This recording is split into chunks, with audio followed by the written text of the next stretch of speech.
परिवार के लिए। और जो लोग अपनी जिंदगी समाज के लिए समर्पित कर देते हैं, उनका समर्पण किसके लिए होता है? समाज के लिए होता है। जब उनमें त्याग होगा, वो परोपकार के लिए काम करेंगे, जिंदगी समाज के लिए समर्पित करेंगे, तो किसके हित की योजना बनाएंगे? समाज के। मेरा ये 4 गुण होने चाहिए पूर्ण समर्पित अम्बेडकरवादी में। पहले नंबर का गुण है त्याग, दूसरे नंबर का गुण है नैतिकता, तीसरे नंबर का गुण है समर्पण, और चौथे नंबर का गुण है समाज हित की योजना।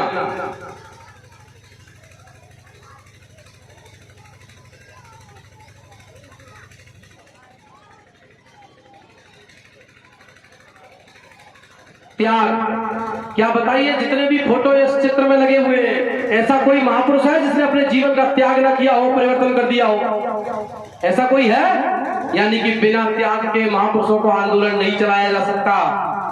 दूसरे नंबर की चीज है नैतिकता। नैतिकता ही धम्म है और धम्म ही नैतिकता है। नैतिकता यानी कि परोपकार, मानव कल्याण के लिए किया जाने वाला काम नैतिकता है। क्या हम त्यागवान नहीं है तो परोपकार के लिए काम करेंगे कि परिवार के लिए काम करेंगे?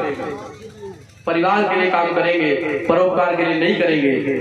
तो समर्पण भी 2 प्रकार का है, एक परिवार के लिए, एक समाज के लिए। परिवार में रहने वाले लोगों का समर्पण किसके लिए होता है? परिवार के लिए। और जो लोग अपनी जिंदगी समाज के लिए समर्पित कर देते हैं, उनका समर्पण किसके लिए होता है? समाज के लिए होता है। जब उनमें त्याग होगा, वो परोपकार के लिए काम करेंगे, जिंदगी समाज के लिए समर्पित करेंगे, तो किसके हित की योजना बनाएंगे? समाज के। मेरा ये समाज किसके हित की योजना बनाता है? ये सब परिवार के हितों की योजना बनाते हैं। इसलिए परिवार तो थोड़े बहुत चल रहे हैं और समाज दिन पे दिन गड्ढे में जाता जा रहा है। इन बातों को समझने के बाद ही मैंने और मेरे जीवन साथी ने फैसला किया कि अगर कांसी राम साहब का मिशन अगर पूरा करना है तो पहले त्याग करना पड़ेगा। त्याग गिनाने से काम नहीं चलेगा। इसीलिए मैंने और मेरे जीवन साथी ने 5 प्रतिज्ञाएं की। पहली प्रतिज्ञा की कि अपने जीवन में अब लौटकर वापस अपने कभी घर नहीं जाएंगे। एक तो शीलवान जीवन जिएंगे और दूसरा लौटकर कभी घर नहीं जाएंगे। दूसरी प्रतिज्ञा की कि कभी कोई घरेलू रिश्ता, माँ बाप, फूफा, चाचा, ताऊ, मम्मी, पापा, अब हमारा किसी से कोई रिश्ता नहीं होगा। और तीसरी प्रतिज्ञा की कि लोग बेईमानी किसके लिए करते हैं? काय की बेईमानी करते हैं? पैसे की और संपत्ति की बेईमानी करते हैं। तो कसम खाई, संकल्प लिया कि हमारे जीवन में हमारे पास न तो अकाउंट होगा और न हमारे पास किसी प्रकार की चल अचल संपत्ति होगी। यानी कि 6x6 की फुट की भी जमीन हमारे पास नहीं होगी जिसमें मरने के बाद हम लोगों को दफन किया जाए। और चौथी प्रतिज्ञा की कि लोग पैसे की और संपत्ति की बेईमानी किसके लिए करते हैं? किसके लिए चुराते हैं पैसा और संपत्ति? किसके लिए इकट्ठी करते हैं? अपनी औलाद के लिए। तो चौथी कसम खाई कि पूरी जिंदगी में अपनी कोई संतान पैदा नहीं करेंगे। जो संतानें समाज में पैदा हुई है उनके लिए पूरी जिंदगी लगाएंगे।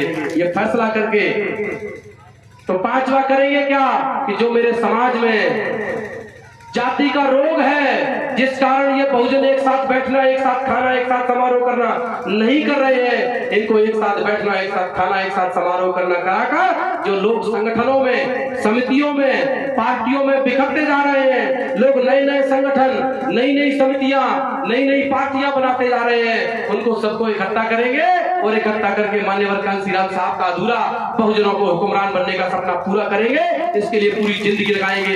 ये फैसला किया और ये 4 गुण अपने अंदर पैदा किए। अगर ये 4 गुण है जिसके अंदर, उसका साथ देना, और जिसमें ये 4 गुण नहीं है उसका साथ मत देना, वरना फिर धोखा खाओगे। आप धोखा खाए हुए लोग हो। इसलिए मैं आप लोगों को आह्वान करता हूं, जो त्याग नहीं कर सकता, जो नैतिकवान नहीं बन सकता, जो अपनी जिंदगी समाज के लिए समर्पित नहीं कर सकता, वो समाज की योजना नहीं बना सकता, वो अपने परिवार के लिए योजना बनाएगा, वो बिक जाएगा। इसलिए इस आंदोलन में हमेशा उन्हीं लोगों का साथ देना जो ये 4 गुण। अब आप तय करना, आप जिस संगठन में, जिस समिति में, जिस पार्टी में काम करते हैं, क्या उस पार्टी के नेतृत्वकर्ता के अंदर ये 4 गुण है? अगर ये 4 गुण है तो साथ देना, और अगर नहीं है तो बिल्कुल मत देना। हमने इस मूवमेंट की शुरुआत की है, आप साथ खड़े होइए और ये 4 बातें मान लीजिए जो मैं आपको बताने वाला हूँ। तो इतिहास नहीं, इस देश का भूगोल बदलेगा, भूगोल बदलेगा, भूगोल बदलेगा। कैसे बदलेगा?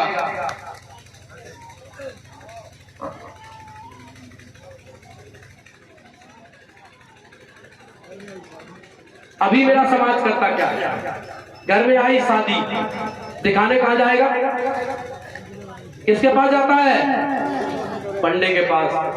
गाड़ी घोड़ा और गार्डन चाहिए तो कौन का लेने जाएगा, छतरी के पास। बदौरिया तो कंपनी की चल रही है, हमारी तो है नहीं। और अगर राशन चाहिए शादी में तो कहां जाएगा, किसके पास, बलिया के पास जाएगा। जाता कि नहीं जाता है? हमको ये तीनों काम बंद करने पड़ेंगे अगर इन बच्चों की जिंदगियों से प्यार है। अगर हमारा पैसा उनके पास जाएगा तो इनकी जिंदगियां बर्बाद करने में वो कोई कसर नहीं छोड़ेंगे। शादी दिखाने पंडित के पास नहीं जाना है, अपने बौद्ध भिक्षु से दिखानी है, या हमारे समाज में साधु संत हैं SC ST OB समाज में उनसे शादी दिखानी है। गार्डन लेने उनका नहीं जाना है, अपने कई भाइयों ने गार्डन खोल रखे हैं, ठेके पर ले रखे हैं, उन गार्डनों से शादियां करनी है। उन बसों का छोटी छोटी गाड़ियों का इस्तेमाल करना है। और राशन लेने के लिए बनिया की दुकान पे नहीं जाना है। हमारे वो कुशवा समाज के लोगों ने, यादव समाज के, गुर्जर समाज के, जाटव समाज के, बघेल समाज के कई लोगों ने अपनी अपनी दुकानें खोली है। एक यहाँ फर्नीचर हाउस है, मैं कल खाना खाने गया था उनके यहाँ। हमारे कई लोगों की साड़ियों की दुकानें हैं, वो चच्चा जी की साड़ी की दुकान है नायरस। मैं किसी का प्रचार नहीं कर रहा हूँ, लेकिन हमारे लोगों को अपने लोगों के यहाँ पर जाना चाहिए, अपने स्कूलों में, अपने डॉक्टरों के पास, अपनी दुकानों पर जाना चाहिए, उनके यहाँ पर नहीं जाना चाहिए। अगर हमारे लोग हमारी दुकानों पर जाएंगे, जो आज छोटी दुकान है कल बड़ी बनेगी, फिर और बड़ी बनेगी, फिर मॉल खुलेगा। जिस दिन आपने अपने लोगों के घरों पर जाना, अपने बच्चों के यहाँ पर जाना, अपने स्कूलों में जाना, अपने डॉक्टरों के पास जाना शुरू कर दिया, उस दिन आपकी जिंदगी नहीं, इन बच्चों की भी आने वाली पीढ़ियों की जिंदगी बन जाएगी। बताइए, सबसे बड़े उपभोक्ता हम हैं, तो सबसे बड़े प्रोड्यूसर कौन होने चाहिए, सबसे बड़ी मिलें किसके पास होनी चाहिए, होनी चाहिए या नहीं होनी चाहिए। और ग्वालियर के लिए एक खुशी की बात है, नमो बुद्धाय बाजार के नाम से हमारे लोगों ने मॉल खोला है। आपके इंद्रगढ़ में भी कई लोगों ने दुकानें खोली होगी। तो बताइए, हमको हमारी दुकानों पर जाना चाहिए कि उनकी पर, किसकी पर जाना चाहिए? बताइए, आज से जाना शुरू करेंगे या नहीं शुरू करेंगे? कौन कौन शुरू करेगा कि आज के बाद हम उनके यहाँ नहीं जाएंगे, अपने लोगों के यहाँ पर जाएंगे, अपने घरों में जाएंगे, तो हमारे लोगों पर पैसा बढ़ेगा, तो हमारे लोगों के बच्चों के काम आएगा। आज इस कार्यक्रम में मैं डंके की चोट पर कहता हूँ कि किसी बामन बनिया ठाकुर की एक फूटी कोड़ी नहीं लगी है। ये पूरा SC ST OBC समाज के लोगों ने 10-10 रुपए 20-20 रुपए करके सहयोग दिया है, जिससे ये कार्यक्रम हो रहा है। क्या वो देते हैं इससे कार्यक्रम के लिए पैसा? तो हम क्या उनको पैसा देना चाहिए? नहीं, हमारा पैसा हम अपने पास रखेंगे, वो अपना पैसा अपने पास रखते हैं। आगे बढ़ते हैं।